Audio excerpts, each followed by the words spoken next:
Thank you, Senator O'Sullivan. Senator Sterle. Thank you, Mr President. It is with great dissatisfaction that I come before you again to discuss the anti-union behaviour of an iconic Australian transport company in the United States.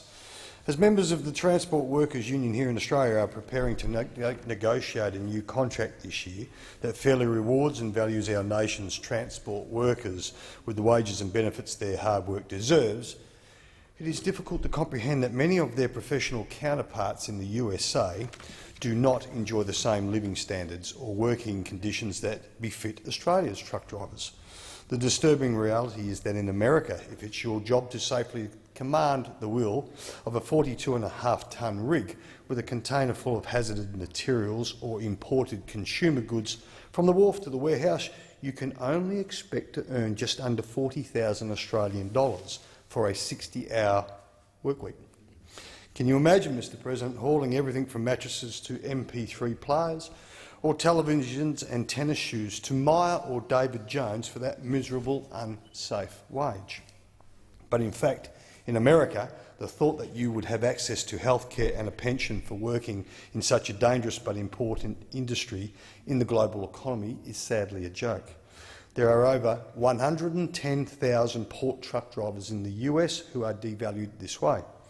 I raise this again as I did in 2011 because of the culprits behind this American exploitation is that iconic Australian company, the Toll Group. Yes, Toll, you know, the ones, all those green trucks you see on our roads throughout this country, who operate at US ports in Los Angeles, New York and Miami.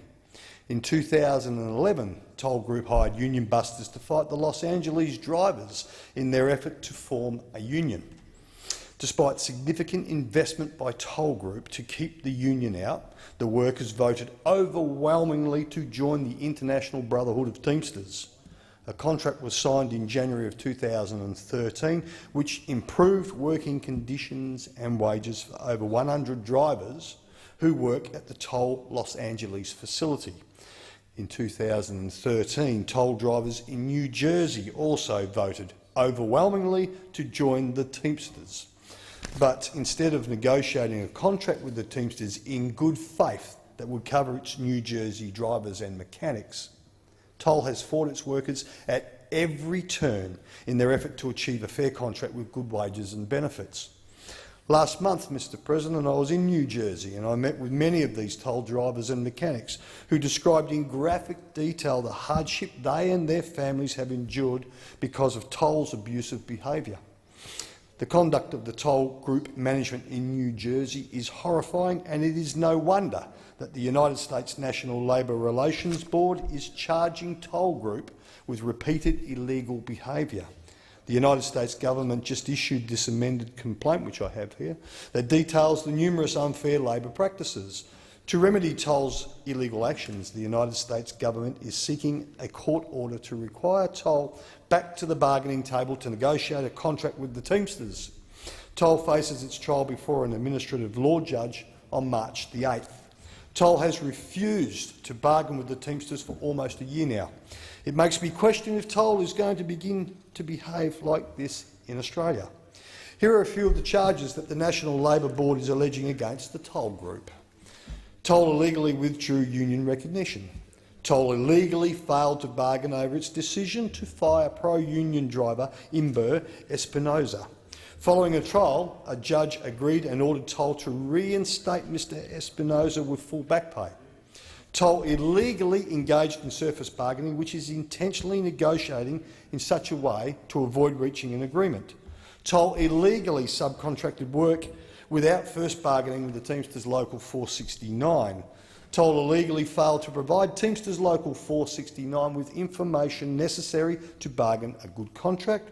Toll illegally agreed with one of its customers called Big Lots not to use union drivers to pick up or deliver material to Big Lots stores. Toll illegally laid off toll drivers and failed to bargain with the union. Toll illegally fired Imber Espinoza for a second time. Now, I heard firsthand the effect that this illegal conduct has had on the New Jersey toll drivers and their families. Since Toll began their anti-union campaign in New Jersey, Nearly a quarter of the drivers have quit the company because of anti-union hostility, harassment and poor conditions. On July the 1st, 2015, Toll got up and left the bargaining table stating that the company, and I quote, no longer recognised the union as the collective bargaining representative. Needless to say, a company cannot suddenly decide that there is no longer a union. This is a choice to be made by the workers. Toll's actions violate the law and are being charged by the National Labour Relations Board.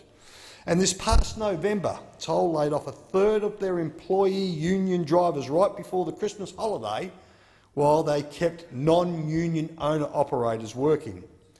Toll management has particularly targeted union supporters by harassing them with unfair discipline and cutting their pay by reducing their work.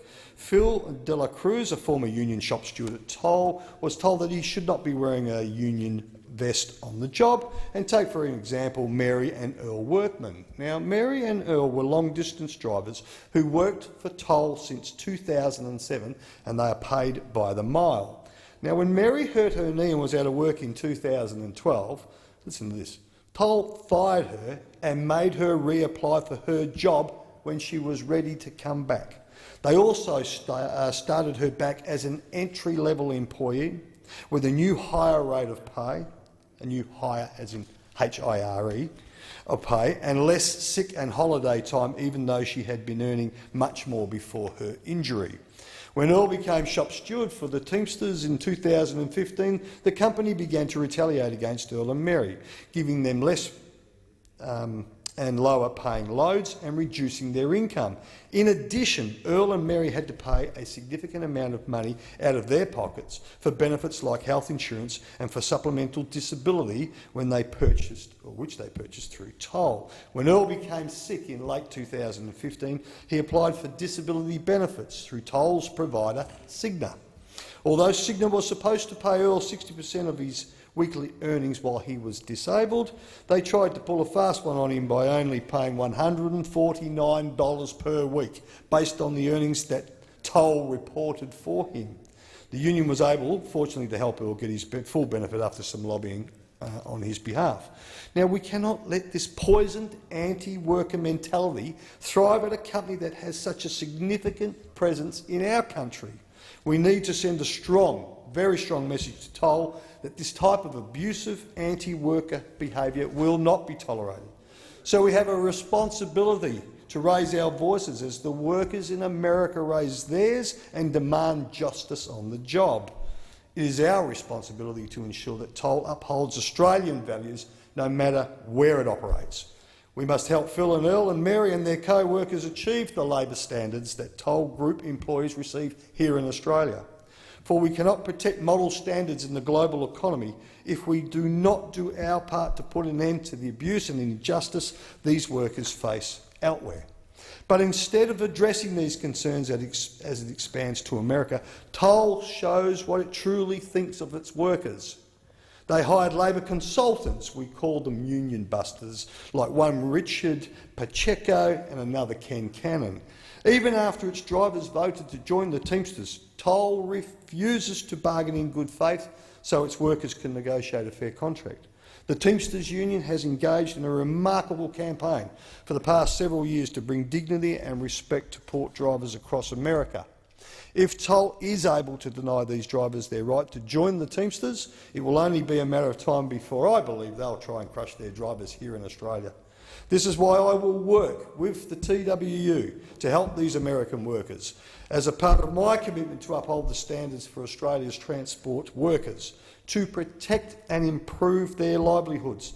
And I'll stand with Tony Sheldon, my mate, and the members of the TWU.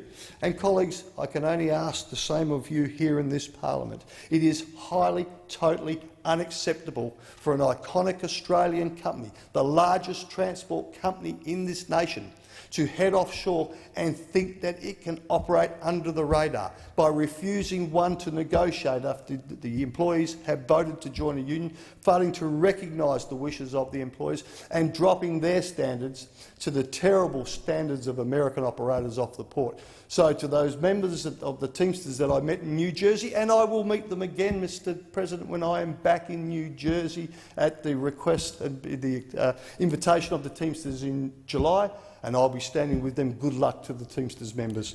Thank you, Senator